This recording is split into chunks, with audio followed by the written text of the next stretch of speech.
DIY super clay দিয়ে আজকে তোমাদের জন্য নতুন আরেকটা কেকের টিউটোরিয়াল নিয়ে চলে আসলাম। আর এই কেকটা যে মাশাআল্লাহ দেখতে এত বেশি কিউট হয়েছে, তোমরা তো পিকচার্স দেখে এটার প্রশংসা করে একদম আমার মনটা খুশি খুশি করে দিয়েছো। তাই ভাবলাম এটা টিউটোরিয়ালটা আজকেই তোমাদেরকে আপলোড করে দিই।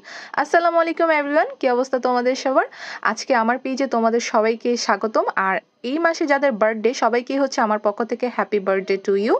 তো যেহেতু ডিসেম্বর মাসে সবারই কম বেশি বার্থডে থাকে, কেন জানি না। তো এই জন্য আজকে এই ডিসেম্বর মাসে আমি সেকেন্ড কেকটা বানাচ্ছি। প্রথমেই আমি কেকের এই অংশটা তৈরি করে নিলাম। এখন আমি একটা বোর্ডের উপরে এটাকে আটকিয়ে নিব। তো এখানে আটকানোর জন্য আমি গ্লু ইউজ করছি। যেহেতু এটাকে আমি একটু শুকিয়ে নিয়েছিলাম, তো এখন আমি এটাকে পারফেক্টলি ভাবে বসিয়ে দিয়েছি। এরপরে আমি কেকের ডিজাইনটা করব।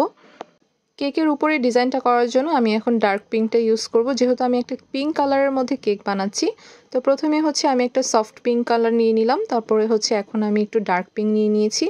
এখন এটাকে আমি সুন্দরভাবে রোল করে নিব হাতের সাহায্যে।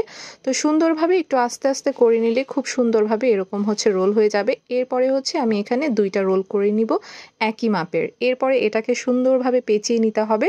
তোমরা একটু দেখেই বুঝে নাও যে আমি এটাকে কিভাবে পেঁচাচ্ছি। আসলে এটা তো আর বলে বোঝাতে পারবো না, তোমরা একটু দেখলেই বুঝতে পারবে। তো জাস্ট একটার উপর দিয়ে একটা এভাবে ঘুরিয়ে দিবে, আর একটু একটার সাথে একটা যেন লেগে না যায়, এটা একটু খেয়াল রাখলেই হবে। দেন যখন এটা এরকম দড়ির মতো তৈরি হয়ে যাবে, এরপর আমি কেকের সাইড থেকে সুন্দরভাবে এভাবে ঘুরিয়ে ঘুরিয়ে এটাকে লাগিয়ে নিব। তো এটাকে জাস্ট এভাবে ঘুরিয়ে নিয়ে লাগিয়ে দিলেই হবে, আর এখানে আঠা ইউজ করার কোনো প্রয়োজন নেই। ক্লের মধ্যে এমনিতে আঠালো একটা ভাব থাকে, সেটা দিয়ে এটা লেগে যাবে। তো এরপরে আমি বাকি ডিজাইনটা করে নিব। এরপর আমি একই পদ্ধতিতে একটা দড়ি পাকিয়ে নিয়েছিলাম। এখন এটাকে জাস্ট এভাবে ঢেউ ঢেউ করে লাগিয়ে দিচ্ছি। তো আমি পুরাটাই ঠিক এভাবে কভার করে নিচ্ছি। দেন উপরে আরেকটা দড়ি দিয়ে এভাবে করে পেঁচিয়ে নিচ্ছি। তো নিচের ডিজাইনটা আর উপরের সাইডটা একই রকম করছি, আর মাঝখানে আমি ঢেউ ঢেউ করে ডিজাইন দিয়েছি। এরপর উপরে কিছু আমি চেরি দিয়ে দিব। তো সেই জন্য আমি জাস্ট ছোট ছোট করে বল বানিয়ে নিব এইরকম। এরপরে এভাবে একটু প্রেস করলেই ছোট একটা ছিদ্রর মতো হয়ে যাবে। এখানে আমি চেরি ফলের যে বটা থাকে সেটা আর কি এখানে অ্যাড করে দিব। তো এই যে আমি আরেকটা চেরি বানাচ্ছি। তো এরকমভাবে আমি 5টা চেরি বানিয়ে নিলাম।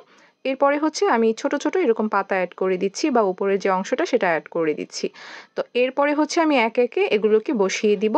আর এই তো আমার কেকটা কিন্তু অলমোস্ট রেডি হয়ে গিয়েছে। তোমরা এখন পর্যন্ত যারা কমেন্ট করেনি তারা কিন্তু কমেন্ট করে ফেলবে যে এই মাসের মধ্যে কাদের কাদের বার্থডে। তো আমি মূলত এই কেকটা বানিয়েছিলাম রিশা আপুর 4K ফলোয়ার্স কমপ্লিট হয়ে গিয়েছে সেই খুশিতে।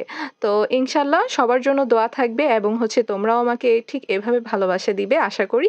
তো এই তো আমার কেকটা কিন্তু খুব সুন্দরভাবেই তৈরি হয়ে গেল। তো এই যে দেখো, আমার কিন্তু এটা দেখে এখন খেতে ইচ্ছে করতেছে লিটারেলি, সত্যি। তোমরাও চাইলে ক্লে দিয়ে কিন্তু এরকম সুন্দর সুন্দর দারুণ দারুণ কেক মেক করে ফেলতে পারো। তো যেহেতু আমি এটা রিশা আপুর জন্য বানিয়েছিলাম, তাই এখন আমি এখানে 4Kটা লিখে দিব। আর তোমরাও কিন্তু ঠিক এভাবে পেপার দিয়ে লিখে জাস্ট একটু স্ট্যান্ডের মধ্যে বসিয়ে এভাবে করে লাগিয়ে দিতে পারো, তাহলেই তোমাদের কিন্তু এখানে কমপ্লিট হয়ে যাবে ফিনিশিংটা। তো যারা হ্যাপি বার্থডে উইশ করতে চাও, এখানে হ্যাপি বার্থডে লিখেও কিন্তু উপরে লাগিয়ে দিতে পারো এভাবে। তো আজকের ভিডিওটা এই পর্যন্তই। যদি ভালো লেগে থাকে অবশ্যই কিন্তু কমেন্ট সেকশনে জানাতে পারো। আর তোমাদের যদি এরকম নতুন নতুন কোনো আইডিয়া থাকে আমার সাথে কিন্তু অবশ্যই শেয়ার করবে, আমি কিন্তু সেটা রিক্রিয়েট করার চেষ্টা করব। তো ঠিক আছে, সবাই ভালো থাকবে, সুস্থ থাকবে, আর আমার জন্য দোয়া করবে। আল্লাহ হাফিজ সবাইকে।